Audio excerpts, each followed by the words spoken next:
টালার 100 বছর সেটা একটা স্পেশাল তো বটেই। আনঅফিসিয়ালি কাজকর্মের প্ল্যান প্রোগ্রাম সেটা অনেক আগে থেকেই শুরু হয়েছে, একটু আর বলার অবকাশ রাখে না।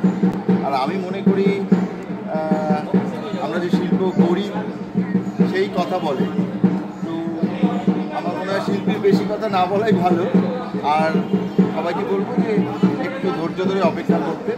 নিশ্চয়ই আমরা চেষ্টা করি যে উজাড় করে দেওয়ার, একজন শিল্পীর দায় থাকে যে অন্তত 25 বছর দুর্গাপুজো মাঠে যে কাজ করে এবং লক্ষ লক্ষ মানুষ ঘন্টার পর ঘন্টা লাইন দিয়ে সেই কাজ দেখতে আসেন, তাদের প্রতি একটা দায়বদ্ধতা তো শিল্পী হিসেবে এবং টালার নিজেদেরও রয়েছে। তো নিরাশ হবেন না দর্শক, এটুকু বলতে পারি।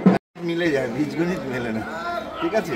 এখানে একটা খুব সুন্দর টুইস্টিং আছে, সেটা ক্রমশ প্রকাশ্য। এতটা আগে বলে ফেললে ওই মজাটা কমে যাবে। আর আমরা একটু একটু একটু করে এটাকে আনভেল করতে চাই যে ঘটনাটা কি।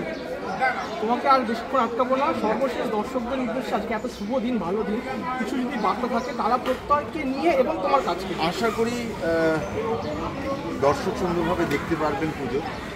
চেষ্টা করব ডিজাইনের মধ্যে সেরকম একটা ব্যবস্থা রাখা যাতে যে অসুবিধাটা সব জায়গায় দর্শকরা ফিল করে যে কিন্তু যে অনেক সময় খুব ভালো করে আমরা দেখতে দিতে পারি না, করতে পারি না, মানে ডিজাইনটাই সেভাবে পারমিট করে না। এবার আমার খুব প্রাথমিকভাবে যেটা মাথায় থাকবে সেটা হচ্ছে যে কতটা কমফোর্টেবলি দর্শক দেখতে পারেন, কাজটা সুন্দরভাবে উপভোগ করতে পারেন, সেইটা চেষ্টা করব।